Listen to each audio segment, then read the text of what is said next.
जय हिंद प्यारे बच्चों आपका हमारे पीवीआर एजुकेशनल चैनल पर स्वागत है। प्यारे बच्चों, इस वीडियो के अंदर हम क्लास 7th के PT2 मैथमेटिक्स का एक सैम्पल पेपर डिस्कस करने वाले हैं, जिसके अंदर आपको बहुत सारी बेसिक चीज़ें सीखने को मिलेंगी और इसके बाद एक वीडियो और भी हम लेकर आएंगे, जिसके अंदर हम सिर्फ इम्पोर्टेंट क्वेश्चंस की बात करेंगे, सैम्पल पेपर की नहीं। तो आइए शुरू करते हैं आज का ये वीडियो। आशा करते हैं आपको पसंद आएगा।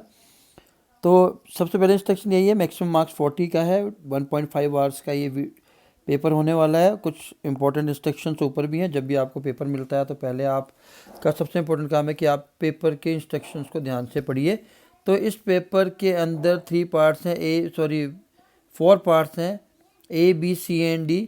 सेक्शन A के अंदर क्वेश्चन, B के अंदर, तो ये सारी दी हुई हैं चीज़ें। आपने इंस्ट्रक्शंस को ध्यान से पढ़ लेना है, हमें इसको पढ़ने की ज़रूरत नहीं है, हम पेपर को डिस्कस करेंगे। क्वेश्चन नंबर 1 की बात अगर हम करें, पेरीमीटर ऑफ रेक्टेंगल, यहाँ पर 2 इंटू लेंथ ब्रेड्थ दिया हुआ है। तो पेरीमीटर ऑफ रेक्टेंगल का फॉर्मूला होता है 2 multiply bracket length plus breadth. ठीक है, तो यहाँ पर इन्होंने फिल इन द ब्लैंक्स दिया हुआ है, तो ऑब्वियसली यहाँ पर क्या आएगा, ब्रेड्थ आएगा, ऑप्शन डी आएगा। The value of x plus 6 when x is equals to -5। ठीक है, x प्लस 6 की वैल्यू बतानी है। जब x की वैल्यू क्या है -5, तो x की जगह -5 पुट किया, प्लस 6 माइनस 5 कितना आया 1। यहाँ पर भी इन्होंने 1 ही बताया और ट्रू और फॉल्स बताया था, तो हमारा 1 आ रहा है, तो इसका ऑप्शन क्या होगा, ट्रू होगा कि हाँ, अगर हम x की वैल्यू -5 पुट करते हैं तो इसका आंसर 1 आएगा। नेक्स्ट क्वेश्चन है area of circle of diameter d। तो सबसे पहली बात आपको पता होना चाहिए कि एरिया ऑफ सर्कल का जो फार्मूला होता है वो होता है पाई आर स्क्वायर, पर ये d की टर्म में पूछ रहे हैं, इसलिए इस पर ज़्यादा ध्यान देना है। कई बार ये भी हम स्किप कर जाते हैं और उसके अंदर पाई आर स्क्वायर का ऑप्शन भी दिया होता है, तो हम गलती करके आते हैं। ठीक है, तो आपको पता होना चाहिए कि डायमीटर क्या होता है, 2 मल्टीप्लाई रेडियस होता है। अगर हम रेडियस निकालें तो डायमीटर डिवाइडेड बाय 2 होता है। यहाँ पर स्मॉल d दिया है तो d/2, तो r की जगह हम क्या करेंगे, d/2 पुट कर देंगे और साथ में स्क्वायर। तो यहाँ से जब हम स्क्वायर को सॉल्व करते हैं तो ये आएगा पाई d²/4। ठीक है, जो कि हमारा ऑप्शन नंबर डी है। ठीक है, चलिए आगे चलते हैं। क्वेश्चन डी की बात करें, अगर हम क्वेश्चन डी देख लेते हैं।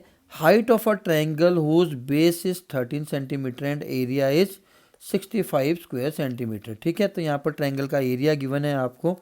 ठीक है, आपसे हाइट पूछी गई है, तो आपको एरिया ऑफ ट्रायंगल का फार्मूला लिखना है। एरिया ऑफ ट्रायंगल का फार्मूला क्या होता है, half into base into height.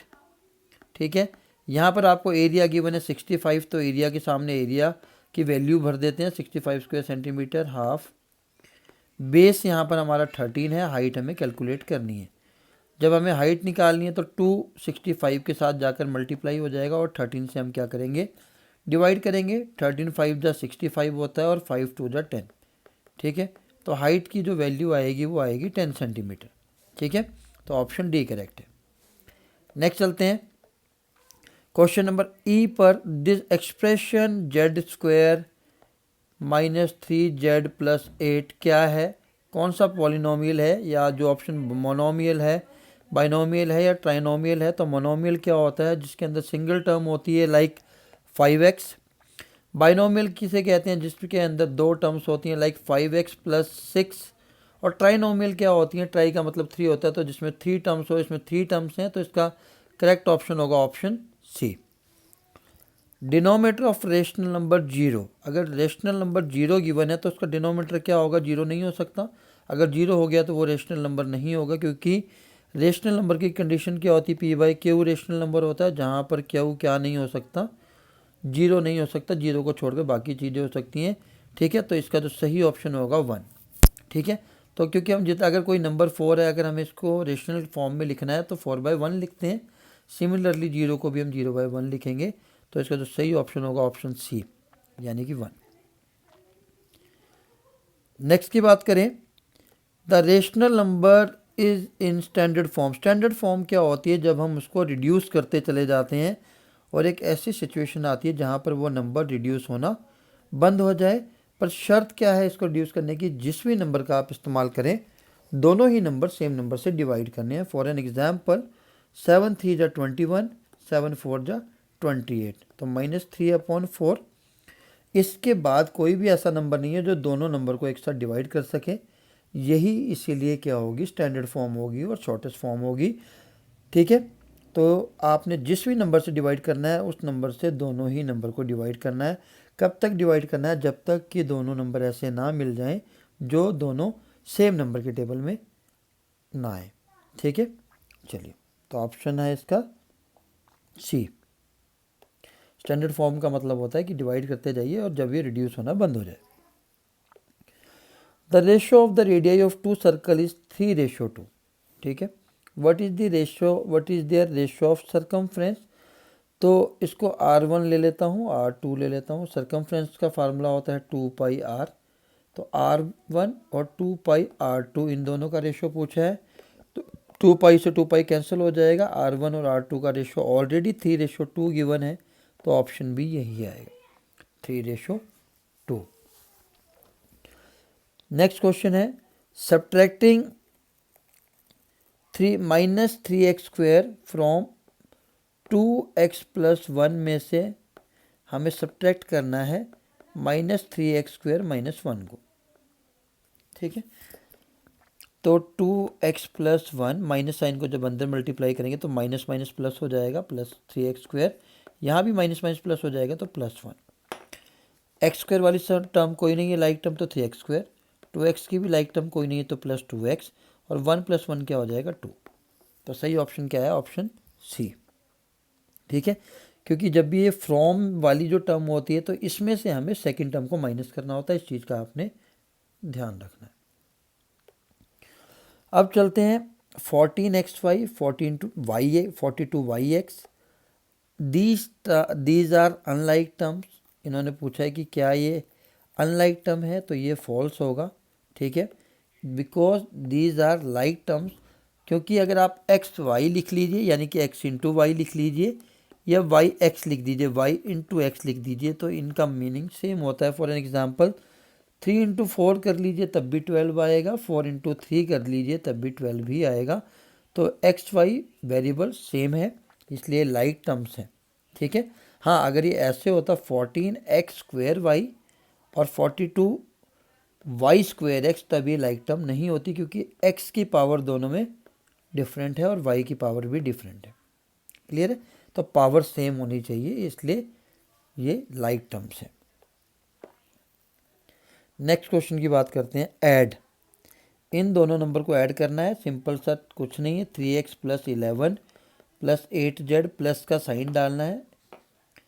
Bracket लगी है तो ब्रैकेट लगा दीजिए, क्योंकि इस प्लस के साइन से कोई फर्क नहीं आएगा साइन में। प्लस को प्लस से माइनस किया तो एज इट इज ही आ जाएंगे सारे नंबर। अब आपने क्या करना है, लाइक टर्म को प्लस करना है। 3x और 7x लाइक टर्म हो गई, तो 3 में 7 प्लस किया तो 10x हो गया। 8z वाली कोई टर्म नहीं है, तो ये z यहाँ 11 प्लस का है और 5 माइनस का है, तो +6। ये हमारा आंसर होगा। क्लियर, चलिए आगे चलते हैं। क्वेश्चन नंबर 3 पर इन्होंने पूछा है विच इज़ ग्रेटर 2/3 और 5/2। तो जब ऐसा क्वेश्चन आया तो आपको एक सिंपल सा हिंट है, अगर न्यूमरेटर डिनोमिनेटर से छोटा है एक केस में और इस केस में न्यूमरेटर डिनोमिनेटर से बड़ा है, तो जिस केस में न्यूमरेटर डिनोमिनेटर से बड़ा होगा वो फ्रैक्शन हमेशा बड़ा होगा। ठीक है, अब क्योंकि आप अगर इसको डिवाइड भी करते हैं तो 0.6 आ रहा है, और जब आप इसको डिवाइड करते हैं तो 2.5 आ रहा है। तो डिवाइड करके भी आपको पता लग सकता है, तो आप डिवाइड करके बता दीजिए। नहीं तो अगर दोनों ही न्यूमरेटर स्मॉल होते तो आप एलसीएम लेकर इक्वल कर देते, तब भी हम बता सकते थे। ठीक है, चलिए next question, find the area of the circle with radius 14। Radius 14 है, तो given radius is equals to 14 metre. ठीक है, एरिया ऑफ सर्कल का फार्मूला क्या होता है, आपने सारी चीज़ें मेंशन करनी होती है। It is πr²। पाई की वैल्यू 22/7 है, आर हमारे पास 14 है। r² का मतलब होता है, ये चीज़ ध्यान दे लीजिए, r² का मतलब होता है r × r, यानी कि r को 2 बार मल्टीप्लाई करना है। इसलिए मैंने 14 को 2 टाइम मल्टीप्लाई किया। आगे 7 2 14, 22 इंटू 2 इंटू 14 और साथ में यूनिट यहाँ पर मीटर है तो स्क्वायर मीटर आप साथ में लगाते रहिए। आगे इसको आप मल्टीप्लाई कर लीजिए, वही आपका आंसर होगा। ठीक है, नेक्स्ट क्वेश्चन की बात करते हैं। अगर हम next question is if p is equals to -2 then value of 4p + 7। तो p की जगह आपने क्या करना है, -2 पुट कर देना है +7। 4 2 जा -8 हुआ +7। अब यहाँ पर एक नंबर माइनस में और एक प्लस में जब भी साइन डिफरेंट होते हैं तो हमेशा सब्ट्रैक्शन होता है और साइन बड़े नंबर का लगता है। तो 8 में से 7 गए तो आया 1, लेकिन बड़े नंबर के साथ जो हमारे साथ है वो -1, माइनस साइन है तो इसका आंसर आएगा -1। Hope it is clear. Next की बात करें, find the height of the triangle which have area. ऐसे क्वेश्चन हम पहले कर चुके हैं। ट्रायंगल की बात करें तो ट्रायंगल के एरिया का फार्मूला आपने लिखना है 1/2 इंटू बेस इंटू हाइट। इसके सामने ये एरिया आपको गिवन है 90 स्क्वायर सेंटीमीटर, हाफ बेस की वैल्यू 15 है, हाइट आपको कैलकुलेट करनी है। ठीक है, अब ये 2 डिवाइड में था तो इक्वल के दूसरी साइड जाएगा तो मल्टीप्लाई में चला जाएगा, और 15 मल्टीप्लाई में था तो कहाँ आ जाएगा, डिवाइड में। 15 6 दा 90 होता है, 6 2 दा 12, तो 12 सेंटीमीटर इसकी क्या आ गई, हाइट आ गई। ठीक है, तो सिंपल सा कंसेप्ट है। जब भी आपको एरिया की वैल्यू गिवन है तो एरिया के फार्मूला के सामने आपने एरिया की वैल्यू लिखनी है। सर्कमफ्रेंस गिवन है तो सर्कमफ्रेंस के सामने उसका फार्मूला लिख दीजिए और वैल्यू लिख दीजिए। ठीक है, नेक्स्ट क्वेश्चन की बात करते हैं। Next question is one of the sides and corresponding height of a parallelogram are 4 centimetre and 3 centimetre. ठीक है, तो पैरेललोग्राम का जो फार्मूला होता है सिंपल सा है कि बेस इंटू हाइट। इसी से ही हमारा एरिया ऑफ ट्रायंगल बनता है। कैसे बनता है वो भी मैं आपको बता देता हूँ। ये एक पैरेललोग्राम है, जब हम इसके 2 पार्ट्स करते हैं तो ये 2 ट्रायंगल में डिवाइड हो गया, तो इसका एरिया भी क्या हो जाता है ट्रायंगल का, 1/2 इंटू बेस इंटू हाइट। इसीलिए, पर अभी हम बात कर रहे हैं पैरेललोग्राम की, तो पैरेललोग्राम का एरिया क्या आएगा, बेस इंटू हाइट। बेस की वैल्यू आपके पास 4 सेंटीमीटर है, ठीक है, और हाइट की वैल्यू आपके पास 3 सेंटीमीटर है। 4 3 जा 12 होता है, और सेंटीमीटर की पावर क्या लगेगी, 2 square centimetre. This is the answer. Next question, identify the terms and their factors. इसके अंदर आपको टर्म्स बतानी है, फैक्टर बतानी है ट्री डायग्राम से। ट्री डायग्राम में सबसे पहले आपने जो एक्सप्रेशन है उसको लिख लेना है, फिर फैक्टर्स आपको टर्म्स को अलग करके लिख लेना है। टर्म्स कौन सी है, -ab। जो साइन को हटाकर, जो ये साइन से इनको हटाकर जो चीज़ें बचेंगी 2000 कॉल टर्म्स, 2b², ठीक है, और -3a²। आगे इन्होंने पूछा है फैक्टर भी बताने हैं, तो इन दोनों का फैक्टर क्या होगा, -a मल्टीप्लाई b, इसका बनेगा 2 मल्टीप्लाई b, इसका बनेगा -3 मल्टीप्लाई a। ठीक है, तो this is called factor tree diagram, जिसके अंदर आपने सिंपल सा एक एग्जांपल और ले लेता हूँ क्योंकि ये थोड़ा सा आपको समझ में आ जाए। जैसे लिया 4x + 7, ये एक्सप्रेशन है। टर्म्स क्या बनेंगी, 4x और 7, साइन को हटाकर। अब 7 का तो कोई फैक्टर गिवन ही नहीं है तो बनाने की जरूरत नहीं। 4 और x में क्या बनेंगे, 4 मल्टीप्लाई x।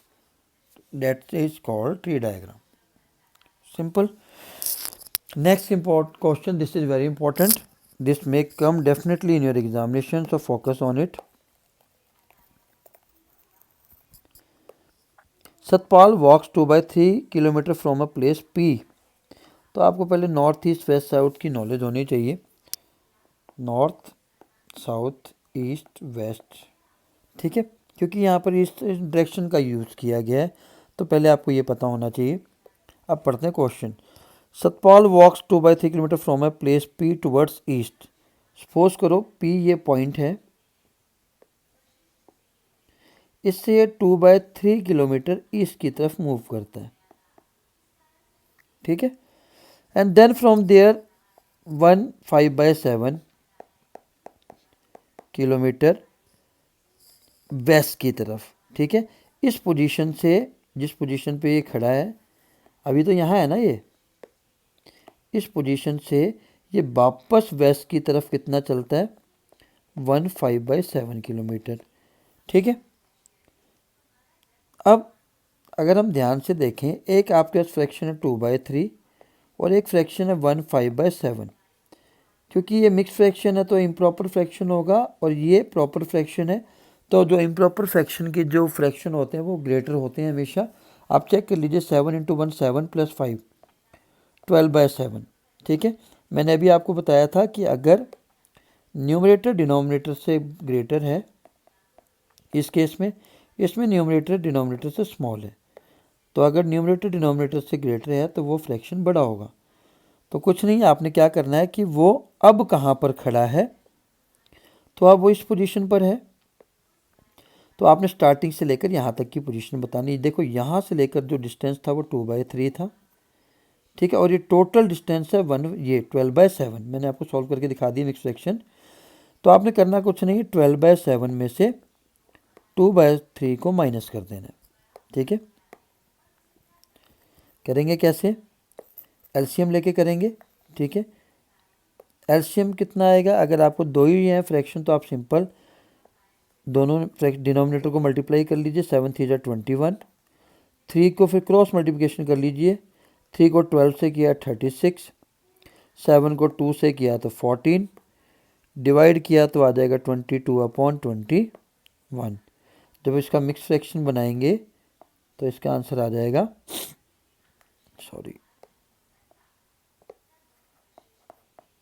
ठीक है, यही हमारा आंसर है कि वो फाइनल पोजीशन से इतनी दूरी पर है। मैं फिर समझा देता हूँ, पी पोजीशन से गए ईस्ट की तरफ 2/3, फिर इस पोजीशन से वापस गए हैं 12/7। 12/7 बड़ी टर्म है, हमें डिस्टेंस निकालना है ये वाला, तो इस पूरे डिस्टेंस में से हम 2/3 को माइनस कर देंगे तो हमारे पास ये डिस्टेंस आ जाएगा, वही की है। So this is important question, it may come in your examination. Next question की बात करते हैं। Right the following rational number in ascending order. तो ये है हमारे पास -1/3, -2/9 और -4/3। तो सबसे बेटर आप एलसीएम ले लीजिए। 3 9 3 का एलसीएम अगर हम लेंगे तो वो 9 ही आएगा, फिर भी आप कर लीजिए। ठीक है, 3 × 3 9 हो गया। सबके डिनोमिनेटर हमने क्या करने, सेम। तो ये तो सेम ही रहेगा क्योंकि डिनोमिनेटर में एलसीएम ऑलरेडी डिनोमिनेटर 9 है, तो एलसीएम भी 9 है, तो ये सेम रहेगा, इसमें कोई चेंजेस नहीं आएगा। इस वाले में दोनों में चेंजेस आएंगे हमारे, क्योंकि हमें 9 बनाना है दोनों का डिनोमिनेटर। तो 3 से मल्टीप्लाई किया नीचे, तब 9 बनेगा, तो ऊपर भी 3 से हो जाएगा। सिमिलरली यहाँ भी 3 से किया तो ऊपर भी 3 से करना पड़ेगा, -12। तो आपने क्या करना है, एक चीज़ हमेशा ध्यान रखनी है कि जब माइनस में नंबर हो, फ्रैक्शन हो, ठीक है, या टर्म्स हो, तो वो जो टर्म सबसे छोटी आपको दिख रही है वही सबसे बड़ी होगी, और जितनी बड़ी होती चली जाएगी टर्म वो छोटी होगी। रीज़न क्या है, जब हम नंबर लाइन की बात करें तो जो जितना छोटा नंबर है माइनस वाला, वो 0 के उतना ही क्लोज है, यानी कि पॉजिटिव की तरफ है। तो इसीलिए -2/9 सबसे बड़ा है, -12/9 सबसे छोटा। तो हमें असेंडिंग ऑर्डर लिखना है, पहले सबसे छोटा नंबर -12/9, फिर -3/9, फिर -2/9।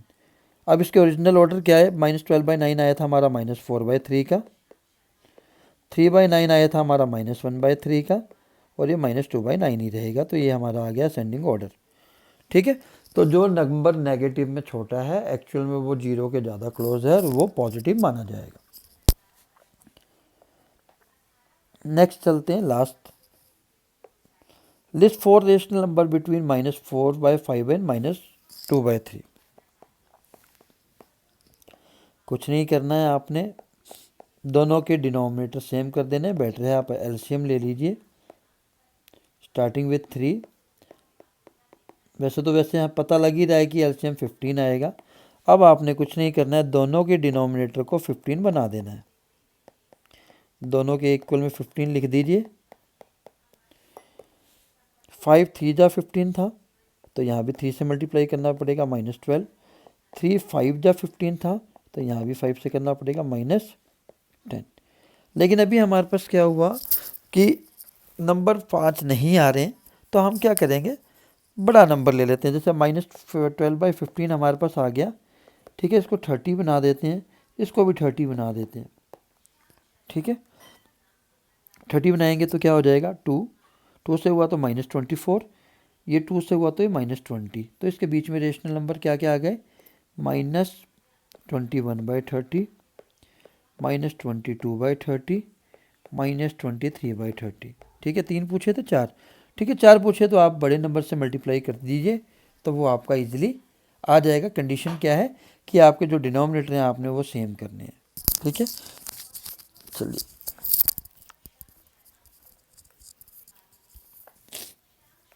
ये क्वेश्चन पक्का आएगा पेपर में, list for rational number between this number, तो दोनों के डिनोमिनेटर सेम करिए और बड़े नंबर से मल्टीप्लाई कर दीजिए अगर बड़ा पूछा है, ठीक है।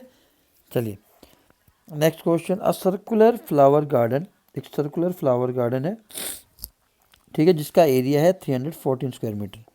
तो area of circular flower garden is equals to 314 square metre. अभी आपको बताया था, पहले क्वेश्चन पढ़ लेते हैं। A sprinkler at the centre of the garden, एक स्प्रिंकलर होता होगा, आपने देखा होगा, जो वाटर स्प्रिंकल करता है, पूरे गार्डन में पानी देता है घूम घूम के, ठीक है। Can cover the area of radius 12 metre, ठीक है। ये जो स्प्रिंकलर है कितना एरिया कवर कर सकता है, 12 मीटर रेडियस तक का एरिया कवर कर सकता है। तो क्या ये स्प्रिंकल इस गार्डन को, जिसका एरिया 314 स्क्वायर मीटर है, कवर कर पाएगा? तो हमें कुछ नहीं करना है, इसको हमें छेड़ने की जरूरत नहीं। हम क्या करेंगे, area of the part where sprinkler can sprinkle the water, तो वो सर्कल में ही घूमेगा। तो हम फार्मूला लगाएंगे πr², पाई रेडियस की वैल्यू इस केस में 12 आ जाएगी, क्योंकि उन्होंने ऑलरेडी बताया कि 12 मीटर तक वो कवर कर सकता है। आपने कुछ नहीं करना है, सॉल्व करना है इसको, ठीक है। सॉल्व करके जो आपका आंसर आएगा, ठीक, ये अगर आंसर इसको सॉल्व करने से, क्योंकि हम स्प्रिंकल का निकाल रहे हैं, स्प्रिंकल का हमें रेडियस गिवन है कि इतना 12 मीटर तक ये कवर कर सकता है। जब आप इसको सॉल्व करोगे, तो सॉल्व करने के बाद अगर ये 314 से ज़्यादा आता है, तो ये स्प्रिंकल पूरे इस गार्डन को पानी दे सकता है, जिसका एरिया 314 है। अगर सॉल्व करने से 314 से कम आता है, तो ये स्प्रिंकल पूरे गार्डन में पानी नहीं डाल सकता। बात समझ में आ गई?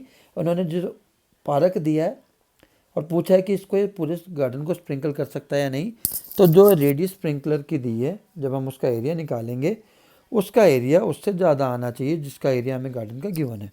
तो इसको सॉल्व करने से 400 कुछ वैल्यू आती है। जब आप इसको सॉल्व करोगे, 400 कुछ वैल्यू आ रही है, तो इसकी वैल्यू इस गार्डन के एरिया से ज़्यादा आ रही है। मतलब ये जो स्प्रिंकल का एरिया है वो इस गार्डन के एरिया से ज़्यादा है, तो ये स्प्रिंकल इस पूरे गार्डन में पानी दे सकता है। समझ में आ गई बात? तो ये ऐसा क्वेश्चन है जिसके अंदर आपको एक नया एरिया निकालना है, रेडियस आपको 12 मीटर गिवन है। फिर आपने इन दोनों एरिया को कंपेयर करना है। अगर ये एरिया ज़्यादा है तो फिर नहीं कर सकता, अगर जो आपका आंसर आया है अगर ये ज़्यादा है, तो वो स्प्रिंकलर पूरे गार्डन को पानी दे सकता है। दूसरा तरीका भी इस क्वेश्चन को करने का, वो भी देख लीजिए। दूसरा तरीका क्या है, ये तो एक तरीका था। दूसरा तरीका क्या है, इसका आपको एरिया गिवन है, यहाँ से आप रेडियस निकाल लीजिए जो गार्डन आपको गिवन है, ठीक है। पाई की वैल्यू 22/7 होती है, आपको पता है। यहाँ पर 3.14 बोलिए तो 3.14 लेंगे, r²। अब 3.14 को दूसरी साइड अपोजिट में लेके जाऊंगा तो डिवाइड में जाएगा, डेसिमल हटा दिया तो 100 आ जाएगा, कैंसिल हो गया पूरा। r² आया 10, और जब r का स्क्वायर हटाएंगे तो 100 के साथ क्या लग जाएगा, स्क्वायर रूट, और 100 का स्क्वायर रूट कितना होता है, 10 मीटर। तो इस गार्डन की जो रेडियस है वो 10 मीटर है, और स्प्रिंकल कितने पे कर सकता है, 12 मीटर एरिया में कर सकता है। तो यानी कि इस गार्डन को ये स्प्रिंकलर पानी देगा। मैंने दोनों तरीके आपको बता दिए। नेक्स्ट की बात करते हैं। Next question, last of this paper. A circle of radius 2 centimeters is cut out from a square piece of an aluminum sheet of side 6 centimetre. एक स्क्वायर शीट है, ठीक है, जिसकी साइड 6 सेंटीमीटर है।